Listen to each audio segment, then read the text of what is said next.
much. The death toll continues to rise in Kerr County after extreme flooding there. 43 people are now dead. That's an update we just got.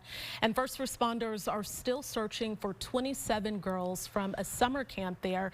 The total number of people missing, though, is still unknown. Let's check in now with Capitol correspondent Dylan McKim.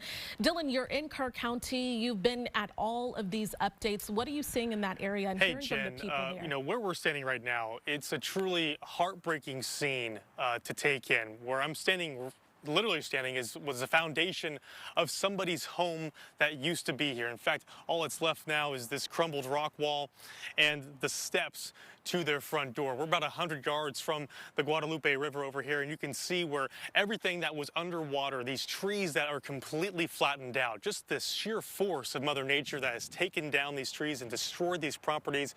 You can look over my right shoulder. If we zoom in all the way over there, you see the community coming together in the chainsaws and the helicopters you're hearing as they're trying to cut down these trees. They're still searching for people.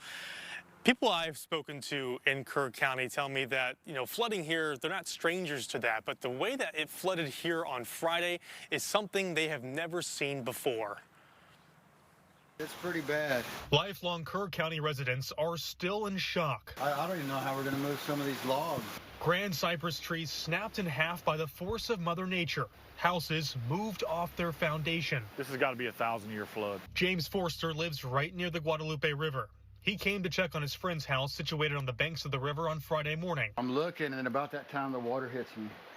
And then it all comes, it pops this thing up, pops the floorboards up. The water was on him in a matter of moments. Like a dam broke. Both Forster and Central Point resident Logan Green say they're used to the river flooding, but this time it happened so much faster. Gradual rises and, you know, get this high, but to come down that fast at one time, never seen it. Today will be a hard day.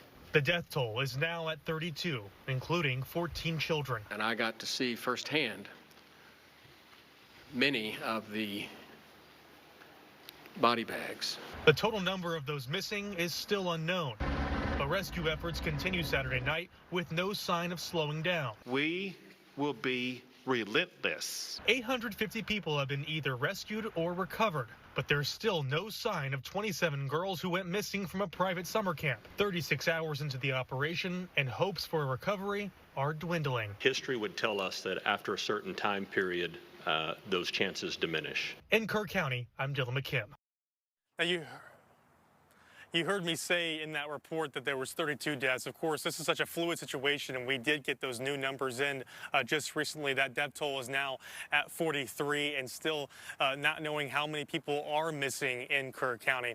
Now, something important that also happened today at a press conference, Governor Greg Abbott did announce that he has signed an official statement or official declaration to ask for help from the federal government. Kristi Noem, the DHS secretary, did say at that press conference that President Trump is paying attention to Texas, is caring about Texas, and will accept that declaration, and that relief is on its way.